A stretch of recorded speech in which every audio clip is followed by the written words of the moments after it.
আসসালামু আলাইকুম রাহমাতুল্লাহি ওয়া বারাকাতুহু। সুপ্রিয় ইসলামিক আমলের দর্শক মণ্ডলী, আশা করি আল্লাহ তাআলার অশেষ মেহেরবানিতে আপনারা সবাই ভালো আছেন। অনেক কষ্ট করে একটি বাড়ি বানিয়েছেন, যেখানে আপনি থাকবেন, আপনার পিতামাতা, আপনার স্ত্রী, ছেলে মেয়ে, পরিবারের সকলে শান্তির সাথে বসবাস করাই আপনার উদ্দেশ্য। কোনো রকম অশান্তি প্রবেশ করতে না পারে, এজন্য সর্বদা আপনি সতর্ক থাকবেন।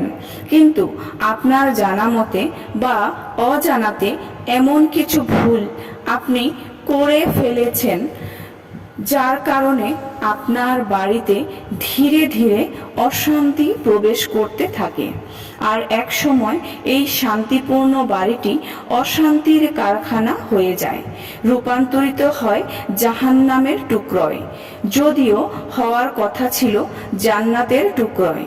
শান্তি অশান্তি এটাই কিন্তু দুনিয়ার নিয়ম। কেউ কেউ মনে করেন শান্তি তো আসে জান্নাত থেকে, আর অশান্তি আসে জাহান্নাম থেকে। বড় বড় বিল্ডিং তৈরি করলে যে সেখানে শান্তি থাকে, এটাও কিন্তু ভুল কথা। আর ছোট ছোট ঘরগুলি অশান্তির আগুনে দাউ দাউ করে জ্বলে, এটাও একটা ভুল ধারণা। হাদিস থেকে আমরা জানতে পারি যে যে ঘরে রহমতের ফেরেশতা আসা যাওয়া করে, সে ঘরে রহমত বা আল্লাহর অনুগ্রহ বর্ষিত হয়। সুবহান আল্লাহ। আর যে ঘরে আযাবের ফেরেশতা আসা যাওয়া করে, সে ঘরে আল্লাহর গজব বা অভিশাপ বর্ষিত হয়। আজকের ভিডিওতে আলোচনা করব যে 4 প্রকার ঘরে আল্লাহর গজব বর্ষিত হয়। নাউজুবিল্লাহ। আল্লাহ রাব্বুল আলামিন আমাদের এই পুরো ভিডিও না টেনে দেখার তৌফিক দান করুক এবং সেই সকল কাজ থেকে দূরে থাকার তৌফিক দান করুক যে কাজ করলে আল্লাহর গজব ঘরে প্রবেশ করে। 1 নম্বরে হচ্ছে যে ঘরে কুকুর ও ছবি থাকে। হযরত আলী রাদিয়াল্লাহু আনহু হতে বর্ণিত, তিনি বলেন, রাসূলুল্লাহ সাল্লাল্লাহু আলাইহি ওয়াসাল্লাম ইরশাদ করেন, রহমতের ফেরেশতা ওই ঘরে প্রবেশ করে না যে ঘরে কুকুর পালন করা হয়, পোষ্য জন্তু হিসাবে এবং বিভিন্ন মানুষের ছবি দেয়ালে টাঙিয়ে রাখা হয়। নাউজুবিল্লাহ। আল্লাহ রব্বুল আলামিন আমরা যারা না জেনে এই কর্মকাণ্ডটি করে এসেছি, হয়তো কুকুর পালন করেছি, নয়তো ঘরে ছবি টাঙিয়েছি, কাজগুলো থেকে ইনশাআল্লাহ আজকের পর থেকে দূরে থাকব। 2 নম্বর হচ্ছে যে ঘরে পেশাব রাখা থাকে।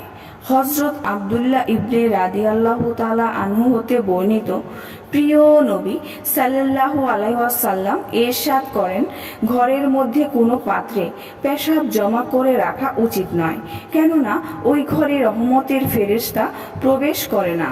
যে ঘরে পেশাব জমা করে রাখা হয়, অর্থাৎ যে ঘরের কোনো গর্ত করে পেশাব করা হয় অথবা কোনো পাত্রে পেশাব করে ঢেকে রাখা হয়, সেই ঘরে রহমতের ফেরেশতা আসা যাওয়া করে না।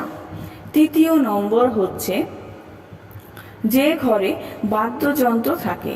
হযরত ইবনে গফালা রাদিয়াল্লাহু তাআলা আনহু বলেন যে যে ঘরে বাদ্যযন্ত্র থাকে, সে ঘরে রহমতের ফেরেশতা প্রবেশ করে না।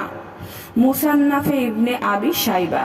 এখানে একটি বিষয় পরিষ্কার করে দেই, মোবাইল, রেডিও বা টিভি কোনো বাদ্যযন্ত্র যদি ভালো কাজের জন্য ব্যবহার করা হয়, যেমন ওয়াজ শোনা, কেরাত শোনা ইত্যাদি, তাহলে সেটি এ হাদিসের আওতায় পড়বে না। 4 নম্বর হচ্ছে যে ঘরে ঘন্টি থাকে, অর্থাৎ মন্দিরে যেই ঘরে ঘন্টি বাজানো হয়, সেই ঘন্টা যেই ঘরে থাকে, সে ঘরেও রহমতের ফেরেশতা প্রবেশ করে না।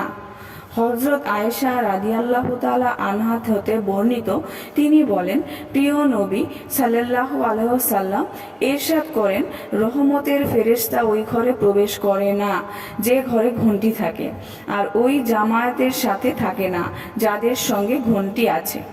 মুসনাদে আহমদ, আবু দাউদ শরীফ। অনেক সময় দেখা যায় আইসক্রিম, ফুচকা সহ বিভিন্ন খাদ্যদ্রব্য যারা বিক্রি করে তাদের কাছে মন্দিরের ঘণ্টার মতো ঘণ্টি থাকে, তা বাজিয়ে তারা গ্রাহকদেরকে ডেকে থাকে। যারা এই ধরনের ঘণ্টি ব্যবহার করে তাদের সাথেও রহমতের ফেরেশতা থাকে না। অর্থাৎ যে ঘরে কুকুর ও ছবি থাকে, সে ঘরে পেশাব থাকে, যে ঘরে বাদ্যযন্ত্র থাকে, যে ঘরে ঘণ্টি থাকে, সে ঘরে রহমতের ফেরেশতা কোনো সময়ই প্রবেশ করে না। আর যে ঘরে রহমতের ফেরেশতা প্রবেশ করে না, সে ঘরে আযাবের ফেরেশতা প্রবেশ করে। আর যে ঘরে আযাবের ফেরেশতা প্রবেশ করে সে ঘরে গজব নাজিল হয়ে থাকে।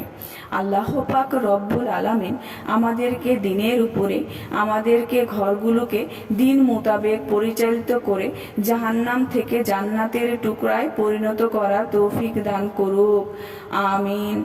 সুপ্রিয় সম্মানিত দর্শক ও শ্রোতা, আশা করি ভিডিওটি ভালো লেগেছে। ভিডিওটি যদি ভালো লেগে থাকে অবশ্যই চ্যানেলটি সাবস্ক্রাইব করবেন, লাইক করবেন, কমেন্ট করবেন এবং বেশি বেশি শেয়ার করে দিবেন। সবাই ভালো থাকবেন। আল্লাহ হাফেজ।